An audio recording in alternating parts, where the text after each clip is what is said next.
Dude, seriously.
Hey everyone, hope everybody's having a great day. All right, so yes, there's absolutely nothing going on. Carrie's like, what's going on? Well, did you know that there's severe weather and tornadoes actually on the way? So be aware that we've got some severe thunderstorms. That is only if you're in the Texas Panhandle, which, by the way, well, I'll tell you, wow, all right, well, that's not working. So I'd see that. Got some issues here, definitely, no doubt. Some things that we've got to work out clearly. So this is exactly why we're testing things right now. No, everything is not good, but there's a severe weather. There's, by the way, that's the Eastern Texas Panhandle. So no severe weather around here, but man, some wicked storms in the Texas Panhandle, very close to my wife's stomping grounds. And yes, I'm not going to be doing this long, but here's what's cool about this. All right.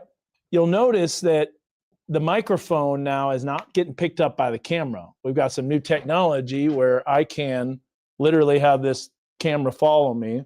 I'll be over here on the green wall, and this is how we do the weather with the green screen, so you can see that. And then if we come over here, you know how sometimes we use the other computers. As this comes over here, you'll hear some pretty good audio still. So let me know, how does the audio sound? Is it muffled? Is it too loud? Is it perfect? Is it good? I can move this microphone down a little bit. It looks like it might be a little hot on the audio. But this is going to be game changing for our live stream. So when Josh and I will be doing live streams, we'll be able to have two microphones on when we're not on the air, and we'll be able to give you a forecast. Another thing we can do is we can go all the way back here and do essentially augmented reality that you'd be able to see on the camera, where we bring up graphics and stuff like that. And we can do that in the middle of our live stream. So there are things that we can do now, thanks to the technology. See, the camera still follows. Look at it, it still followed me behind the post. So anyways, welcome to our weather lab. If you haven't seen this before, we've got pods, we've got 4 computers in our 2 pods. So we'll be able to control many different things while we're all looking at the camera. But how cool is that our microphone sounds good? So I think it's awesome. So everybody's saying it sounds good. But it has been beautiful, and the weather has been really nice. So let's take a look at a couple of things here. There is going to be, I think, a little bit of light rain occurring tonight. So I'll show you what I mean by that. If we look at the weather forecast, I got to figure out why Mega Doppler wasn't working through the source, through that USB connection. I think we might have disconnected that actually. So we'll work on that. But here's some of the weather headlines. I love that people are saying that it's sounding good. here's our weather headlines. As temperatures are going to be a little warmer as we get throughout the week. So you see morning temperatures get milder. And not only that, the weather is going to start heating up. In fact, we're looking at lower to middle 90s. The weather pattern is very favorable for that. We get a slight chance of rain in the next week above normal temperatures. So Andrea says, do you miss Zach? Yes, I do. In fact, I gave him a proper send-off. I helped him carry his couch, which was pretty heavy. And we got it out of his third-story apartment into the moving van. And he gave me some Ezekiel bread and some eggs. And so I cooked up a storm. I know. I hear you, Caitlin. So a lot of changes in the weather lab.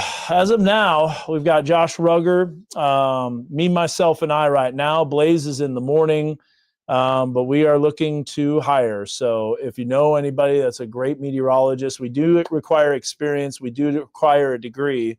But, for people that don't have degrees, they could still come in and they could job shadow and stuff like that. So, here's the thing, Carrie, about this is that, people are asking crazy fall, severe weather, bad winter. I know that social media and people on social media just want to make every single season the worst possible, the biggest storms, the worst kind of conditions. And, sometimes the weather doesn't provide that. So it's kind of take it as it goes, to be honest with you. Now, we do like to do long-range forecasts for fun, to be honest with you. But let's be honest here. The hurricane season so far, and I'm going to knock on wood, so far that the hurricane season's been pretty quiet. Now, I know that it can change in a hurry, but we are approaching the peak of hurricane season, literally September 11th, and we barely have anything out there. Now, the thing is, too, is that a lot of people, my goodness, people were talking about this storm right here, which, by the way, is Kiko. Now, Kiko is a beast of nothing right now. However, I'm going to go back like 170 hours, okay? And I will show you when this hurricane was a lot stronger. So we're going to go back in time, and we'll let this data load. And you'll get to see it as it's going. So we'll just let that load. But here's the deal. Everybody was talking about how bad this storm was going to be hitting Hawaii. All the models were showing that. And so, I really feel like sensationalism is just going overboard every single day. It gets worse and worse. And you know why? Because social media does engagement. And as long as people are getting engagement, they're just going to continue to do that. So sometimes it's warranted, and sometimes the storms are really bad, but a lot of the times they come through with very little fanfare. So if you were looking at going to Hawaii from a couple weeks ago, and then there was all those posts on social media about how crazy the storm is going to be and how it's going to blast Hawaii, even though the National Hurricane Center had the path going north. Anyways, okay, it's loading the data. You just gotta watch each system. You gotta watch each season. I don't know. We'll see what the fall brings. We had a very active spring, obviously, with a severe weather season, and that was understandable. We had a La Niña. Now we're kind of more neutral. But yeah, this was a strong hurricane, as you can see right about this time. And a lot of the computer models had it going right towards Hawaii. But now, as the low-level shear is increasing, and you can see it from this upper-level spin right here. This is a mid-level cyclone, because if you'll notice, see the counterclockwise spin? So those upper-level winds, guess what? Rip this hurricane apart and weaken it dramatically. So that is exactly why it's weakened. In fact, it might not even be a tropical storm by the time it makes its way north of Hawaii. I'll tell you what, the high-full tornado, that was big time, man. There's no doubt about that. That was on October 21st, 2019. Now, to give you a little insight on that, we actually did an alert day 4 days out on that. We called it an alert morning, to be honest with you. But if you're just tuning in, you might notice the audio is sounding really good. It's not coming from the camera anymore. It's coming from a portable microphone. And I got to give a shout out to Blaze because he was saying this would really improve our streams. That's funny right there. Knock harder. My husband is crossing the Atlantic on a ship. Well, I'll show you. It is quiet in the Atlantic. So let's go over there and look. So we got a couple of systems that we're watching, but really not a whole lot of development expected. So this was right here. Let's take a look. That's a cluster of thunderstorms. There was Invest 91L, which also everybody was talking about. You got this system that's in basically right along the equator, so that's probably not going to develop, and there's not much rotation with that. And let's see if there's another tropical wave here. So I got to load up a different satellite image. We'll go to the GOES global infrared. Excuse me, and then we'll go here, and so we'll see if there's any types of waves coming off of Africa. It doesn't look like it. A little bit here and there. Maybe that system right there will be the next one. Let's see as it loads. Yeah, I got it going way back too far. Let's go to 24 hours now. If you're wondering about Zach Gilday, he had his last day Friday, so he's not here anymore. Oh, what's this here? It feels so weird seeing the camera face towards a news anchor desk and not sports. Love all the improvements, though. Yeah, we're definitely improving. We'll probably be getting a camera over there as well, where we can have another feed, and then we're able to connect that to OBS. So we're making strides, my man. But good to see you, Wyatt. I always see your stuff, and I see you're doing well, and hope you're enjoying life, and let me know what's going on. Daniel says, I'll come be behind the scenes, man. All right. That's cool. Oh, you're talking about the one in June of this year. I got you. Yeah, June 7th. There's June 6th and June 7th. I remember that one. That was pretty crazy and not fully warned either. And John's asking about the tornado action. Well, let's take a look at that. First of all, though, I want to show you on the National Hurricane Center. But how's the audio sounding? Let me know what you guys think. This is really, I think, going to make a lot of improvements, and it makes it a lot clearer. But let me show you this as we, let's see, share this screen. And now, guess what? We don't have to close down the window. So we can see exactly what's on there. There is the National Hurricane Center. Next 7 days, no tropical activity expected. How about that? You don't see that every day, especially in the middle of September. In fact, September is the peak of the hurricane season. And it doesn't mean that something else won't develop. So in order to see that, let's go out to the west coast of Africa. And that might be the next wave right there that could develop. So we'll see. There's a few waves that it looks like they're trying to move off of the coast of Africa. That's how they start in terms of tropical activity. Now, let's take a look at the jet stream because you're wondering about severe weather. So first of all, I can tell you our weather pattern is going to be favorable for more heat. So the heat is coming back, folks. There's no doubt about that. So let's take a look here at the heat that's building back in. And you can see that. Stop that reminder. So far, so good. Audio's working, so beautiful. And there's a look at the hot weather that comes back. So is there any severe weather? It was today, and we'll take a look at that. Boy, some big-time thunderstorms in the Texas Panhandle. I have been in a heat burst before. I have, and it is wild. The temperature warmed up dramatically. The dew point dropped off. It was wild. The only thing, though, is I got to be honest, I was in it, but I never felt it because I was inside. So that was a bummer, but my sensor registered the temperature rise dramatic temperature rise. And so heat bursts are pretty cool. So the heat is coming back. There's no doubt about that. As you see this ridge of high pressure start to build in. Now, what does that mean? That means storms and severe weather for the west, for the central plains. So kind of more like a late spring type setup. This is like early June type weather. And you can see those storms that are going to be developing, and probably going to be some severe weather risks. That's pretty impressive right there. So Dakotas, Nebraska, Colorado, definitely some severe weather brewing for them. And then you can see how that kind of breaks down. We might get a little bit of rain by the end of the weekend into early next week. It doesn't look like a lot.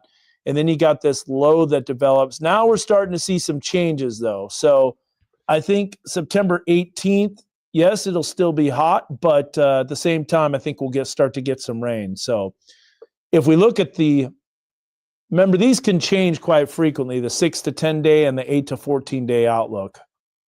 Southwest flow. Oh no, it's southwest flow. Hey, that's cool, Daniel. So you want to know this? I actually storm chased May 3rd, 99. I was chasing for Gary England, and we saw 20 tornadoes that day alone. So it was pretty incredible that we had 20 tornadoes that we storm chased. Me and my storm chasing partner, Michael Armstrong, who works at KOCO as the storm commander at Channel 5 with Damon Lane. Awesome dude. We saw so many tornadoes that day. It was crazy. And then the Joplin tornado, I did not chase, but I was covering here our tornadoes that we had on May 22nd, 2011. So if I were to say what weather event sparked my interest in meteorology, I've got two big ones. Hurricane Andrew in 1992. That was definitely one that really solidified me as I was in high school. There was a tornado that came really close to my house in Wisconsin when I was 8 years old. It went through Brookfield. And then there's another time where the supercell there was a tornado outbreak when I'm trying to think of the name here. Barnsdall, I think maybe. No, Barnsdall is Oklahoma. Why can't I think of the name of it? There was a Wisconsin town that got hit by a major tornado, really strong tornado. Shoot, that's going to bug me. I got to find that out real quick. Wisconsin. It's Barnes something.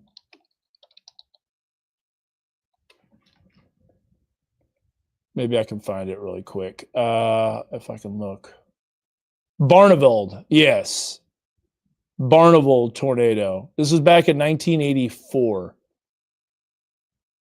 And that was over 200 injured. It was on June 8th. And I remember because it was pretty close to my birthday, June 7th. So I was pretty young, and we were traveling to the Wisconsin Dells, and I remember seeing that tornado damage from the highway, and that was pretty wild to see. That was the second deadliest tornado in Wisconsin history. So those are some of the events that really solidified the weather passion for me. If it does tornado, Anna, hey, we're working on some things behind the scene now. You're going to see a black screen because I think this went down. Yeah, Mega Doppler. So we got to work on that USB connection. But this is why you test stuff when you're in the middle of severe weather season. So like I said before, what's cool about this is that let's say I want to put something on the monitor behind me. Well, I'll be able to do that, and we'll be able to walk around. And you can see the green screen right here too. The microphone still works. So we'll be able to be over here. You know how sometimes you're like, I can't hear you. I don't know where you are. The camera missed me here. Let's see if it can connect. But you know how like sometimes we're over in the corner, we're by the weather lab, we're walking around and our audio drops out. Well, now, and what's wild is sometimes we're not on TV. If we're on TV, then it goes through the board and it goes to the director's board and all that stuff. And then it sounds a lot better. But when we're streaming without that, we can just pop on here and we can walk all around the studio and the microphone sounds really good. Let me know if it's cutting out. I don't think it does. If I go all the way back here to the news desk, let's say I'm doing weather coverage, of course, we would be on the air and we would use our live stream source on the air. But then when we're done being on air, we'll come back and we'll have good audio again. And what's really nice is we can have two people mic'd up at the same time. So the green screen is made out of a cloth, if you're wondering.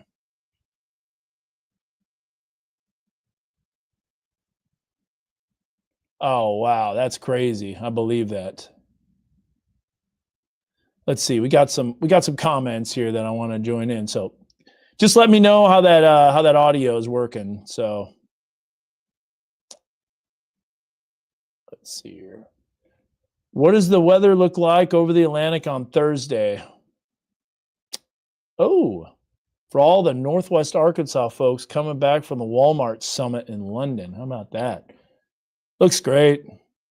I don't think there's much going on at all, honestly. Let's check it out and see what we've got. So I think I can get a domain for that where we can look at the models. So stand by. We'll see what my domain covers. So for Thursday, we'll have to go out. I know the HRRR won't be going out far enough. What's going on here? There we go. Stand by. There, finally. Having trouble finding that. So let's go out and see what we got. Yeah, there you go. All righty. So here's the European model. We're over the Atlantic. Look at that giant high. So if there is any type of tropical wave that develops, that's pretty textbook for hurricane season to kind of ramp back up. But doesn't look bad. No major systems. You can see that's actually the Bermuda High that's a little bit east. Yeah, keep in mind the resolution is probably not going to be the best. But so Thursday, looks like there might be a pretty good sized system coming into London. Let's see. Yeah, it does. You got a little bit of a system coming in. You can see that upper level spin. So Thursday morning, probably some showers, some different things like that, and then that starts to move out. But back at home, let's show you the non-existent rain forecast. So great weather in Oxford. I mean, we've got absolutely nothing going on. Check this out. So we got this little system that's moving in tonight. I'll focus on that. Maybe a little bit of rain late Tuesday night into Wednesday morning, but overall just a big giant ridge of high pressure, and then that's it. Our next chance of rain will be when that southwest flow develops. I was contemplating putting a 20% in there for Monday. Probably will need to add it tomorrow. Truth be told, I actually went through the forecast pretty quickly. Caitlin said, this is why we need to get our radar in Arkansas. Yeah, I know. As those QLCS tornadoes don't get warned as much as they should. I have storm anxiety, so don't worry about it, Carrie. You don't have to worry about that tonight. Yeah, I bet. I know, because there's been a lot of southwest flow. May 26th tornadoes is really what got me into meteorology. You know, there are events like that just take your breath away and really make you interested. So 3 months pregnant with a 1-year-old in my arms, top floor apartment, never prayed harder. I understand that. What got me into meteorology was I used to be scared of storms and still are watching Dan, and then started to learn more about the weather, and now I'm fascinated. A lot of green, man. There's a lot of green, just like if you're a pool player. Lob mic is a huge improvement. Good stuff. Awesome. Love that. And it hasn't dropped off yet either. What's spiky? Is it the audio, or I see you say it's spiky? My mom has a cruise on 19th. Don't know where that cruise is, but I'm jealous. Yeah, the November 4th, 2022 live coverage. That was pretty crazy. Can we see it on a flat Earth model? Yeah. Can you? Let's see. I can. Yeah, still has a projection, but no, you can't because the Earth's not flat. Hey, Peter Pender. I don't think so. Yeah, November 4th, 2024, that was the Little Flock tornado. In fact, now this is what's cool. I'm going to scoot over here. Camera's going to follow me, and I can come all the way over here. We still have good audio because before it sounded like garbage. So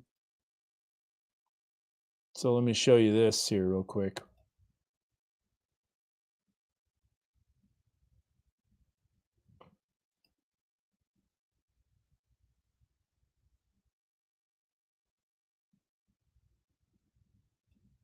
(2024).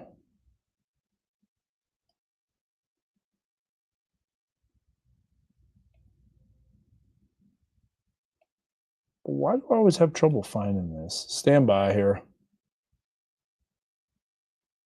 I think because it's on the desktop. Exported time lapses. Nope.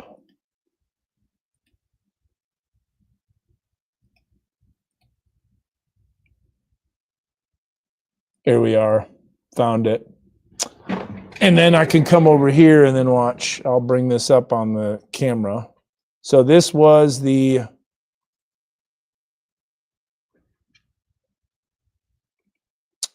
tornado right here that we got on the camera. Thanks to Peyton's skills. So let me go back. And this is the edited version. See the power flashes? But look at the raindrops that were blocking. Let me go back and replay that because the comment was in the way. There you go. Power flashes. You can see the tornado developing. This is from November 4th, 2024. And the tornado's on the ground at that point. But of course, there has to be a raindrop right in the way of where the tornado is. So what happened is, this is a zoomed in view, by the way. This is not what it looked like. So you're going to see the camera move. Then you're going to see it kind of back out. And when it backs out, this is what we actually had for the zoom. So you can see the clear slot. You can see that storm that's hitting it from the side. We moved the camera. Another camera, another raindrop is blocking the camera lens. And then there's the tornado that's touching down.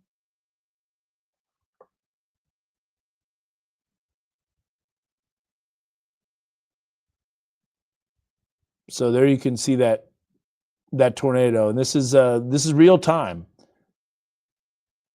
So it was pretty crazy when we had that. This is again November 4th, 2024. And then you're going to see it time lapsed, and when it's time lapsed, you can really see the rotation. But yeah, that did quite a bit of damage. Little Flock, Northeast Rogers. November 4th was a crazy day because there was also tornadoes.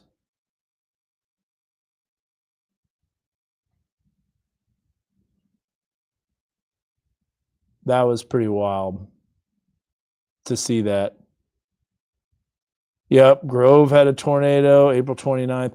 There's been so many tornadoes, it's like hard to keep count. And then here it is time-lapsed. So I think at the very end, I time-lapse it. I know, November 4th, pretty common day, isn't it? So there you get to see when it's sped up 1,500%. The Greenland tornado was insane. It sure was. You ain't kidding.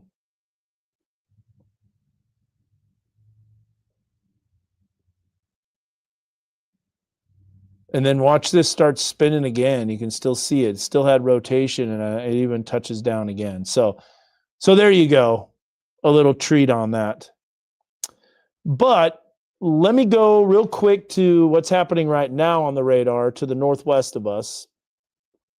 And we'll talk a little briefly about the severe weather in the Texas Panhandle, which, by the way, was an amazing system. So first of all, there was a lot of instability to the west of us and a little bit of a boundary. And you can see those storms blowing up along that boundary.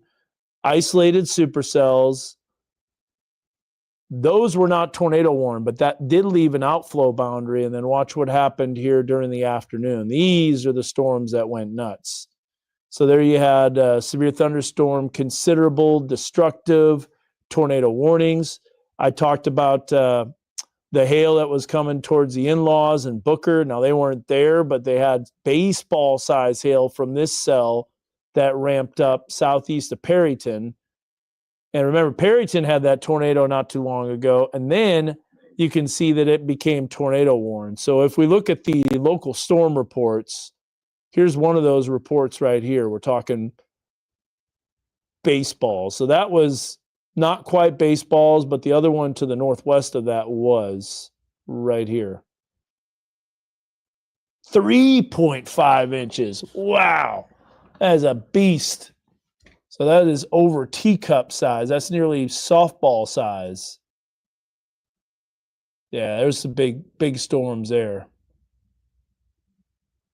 Baseball size hail was falling, reported at the time. And then here's the tornado that touched down near Perryton. So Buffalo, Oklahoma storm was a beast too. So that's what was happening earlier tonight. And then now it's kind of congealed all into a giant cluster. But that's all staying west of us because we don't have any instability around by us at all. But we do have a little bit of shower activity that's drifting in, and not surprised at that. If we go to the live radar, you'll see we've got a little bit of returns trying to pop up. But boy, it sure is fizzling out and weakening, which is good because I didn't put rain and weather rate, but I did for tomorrow morning. So I was kind of looking at that. The Huntsville tornado. Yeah, from May 19th, we did have that as well. So don't know exactly where that is, but a lot of stuff going on there. But yeah, so this system is dying out, but still will bring enough. There's the wind and the hail report. So check out this system as it brings in what's called an MCV, mesoscale convective vortex, that kind of developed. And by the way, the amount of thunderstorms that were to the northwest of this was way underdone by the computer models. Check this out. You got to know it's northwest flow. There's the storms. And then look at that, considerable flash flooding. And then that system dove southeast. Another thing, too, is trying to predict sunsets. That can get pretty tricky. I thought we would have a nice sunset tonight, but the clouds over Oklahoma kind of blocked that off a little bit. And because at the end of the time lapse here, you're going to see started to look good, and then those clouds really thickened up right along the horizon. And then we also have, if you haven't heard, we upgraded our Mount Magazine WeatherBug Network camera, which is awesome. Now it looks incredible, but there's the time lapse with the sun setting. See how it blocks it out immediately? So those colors weren't able, you can even see that wave of clouds just blocking out the light. So it didn't get red enough. All right, well, I think that about does it, guys. Oh, hey, Turd Ferguson. Great question, man. First of all, I love the name. Yeah, Turd Ferguson. I know where it's from, too. It's from Celebrity Jeopardy on Saturday Night Live, and it's when Will Ferrell is Alex Trebek. It's some of my favorite. It's some of my favorite skits, if you will, comedy skits. They are hilarious. And so Turd Ferguson, Burt Reynolds, so good. What was I going to show you? Oh, yeah, the hail. So check this out. We've got this as a severe weather safety guide, and we can get to it pretty quickly. So here is a look at We don't have gorilla, though. Probably should. Over 4.5. Put some gorillas on there. But there's a look at the different hail sizes so you can know. You got P, you got 1/2 inch, not marble because you don't know how big the marbles are. And you got what's common and uncommon and rare and very rare and exceptionally rare. I would probably say nickel and quarter and $half. Probably uncommon might not be the word to use. Gorilla hail is crazy. What and when was the biggest hailstone and highest wind gust in Northwest Arkansas? Great question. For me, the biggest hail that we've ever experienced would have been, I will show you, May 4th, 2020. And this was in Fayetteville. And yeah, it was ginormous. See if I can get it pretty quick. May 4th, giant hail. Oh, that's the radar. I don't want to get the radar. There you go.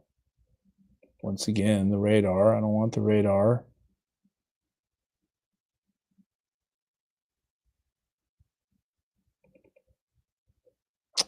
You know what?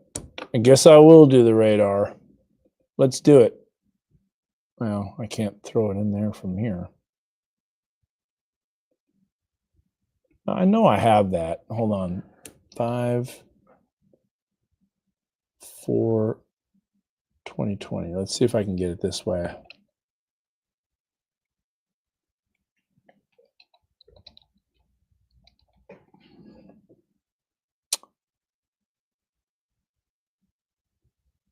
All right.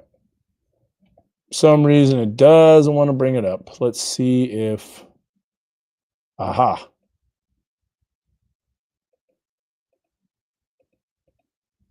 Yeah, here's the radar. I'll show you this real quick.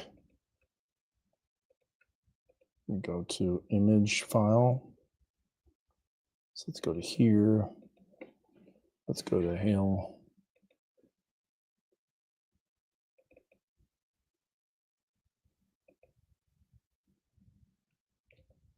Got it. There it is. Found it. I don't know why I didn't do the search. Should have. Alrighty. So people are asking what was the biggest hailstorm, storm and stone ever recorded. So we're going to open that. There you go. This is from Judy Ronak, and this thing is huge, 5 inches in diameter, and it looks more like something that Superman is going to come out of. It's yeah, may the 4th be with you. And it wasn't with a lot of people. There were some massive hailstones. In fact, I wonder if I can, let's see here, full screen layout. You get to see that. Huh, doesn't show the name though. Let's load another one here. May 4th, 2020 were some biggins. Let's see what else we got.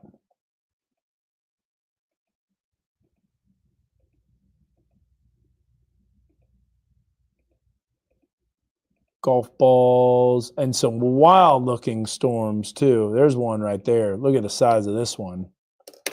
That was Damon.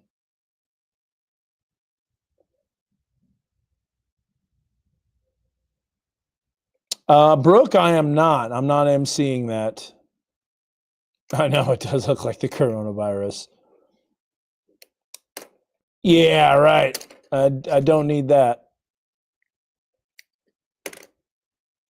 So that's the biggest hailstone. To answer your question, Brendan, it was May 4th, 2020. It was actually in the late morning hours that big hail occurred. And the strongest winds that I've ever seen, the highest wind gust, I would have to say the derecho of 2015 that came through in July. I'll never forget when it was 96 degrees with a dew point in like 79 or something. It was unreal, unbearable. It was probably the most humid weather. And then we had that derecho come through, and it produced some pretty strong winds, 80 to 90 miles per hour winds all across the area. Last question here, and then I'm going to shut it down. But I hope you're loving the audio. I'm super excited about it, and it's going to work like a charm. Got a weather question: which is more favorable, a December 2007 and January 2009 ice storm, El Nino or La Nina? So that would be, see, it can happen in both. But typically in 2009, I want to say that we were transitioning out of an El Nino.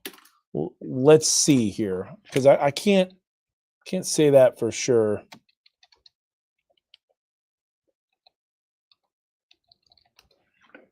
Let's look here.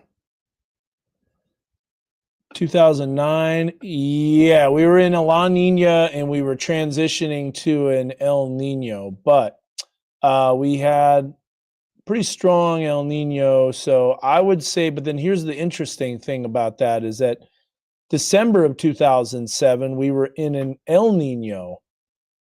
So honestly, both can happen. Let me show you that, just in case you were wondering. So let's go back to this. Let's go stop screen share. Let's change that.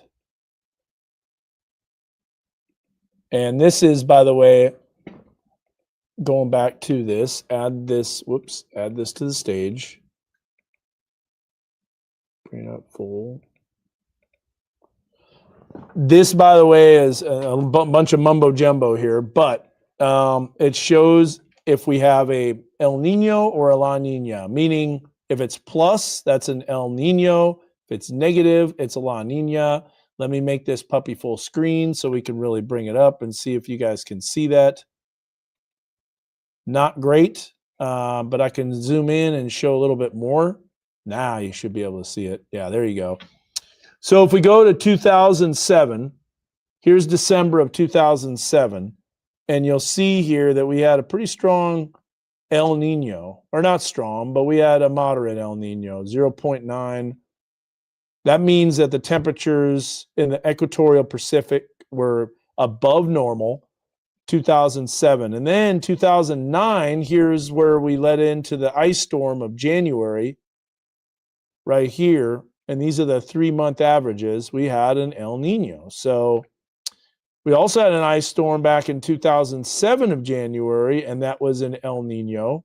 And in 2000, we had some big ice storms, and that was a pretty strong La Nina. So if you want to look at climate, they can happen in both.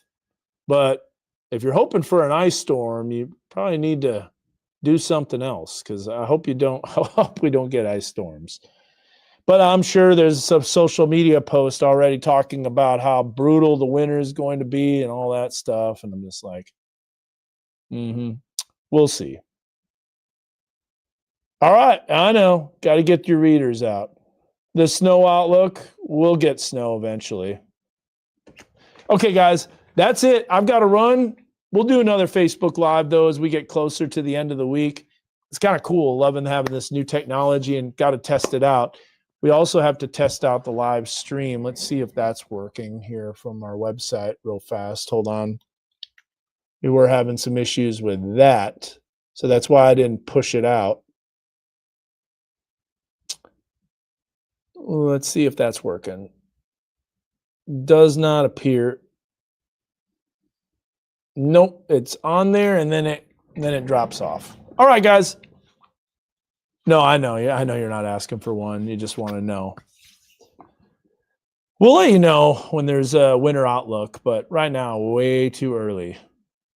I want non-Dairy Queen blizzards. That sounds good. I'm hungry. I need to eat. I haven't had much tonight. Cooked that Ezekiel bread and some eggs this afternoon, but I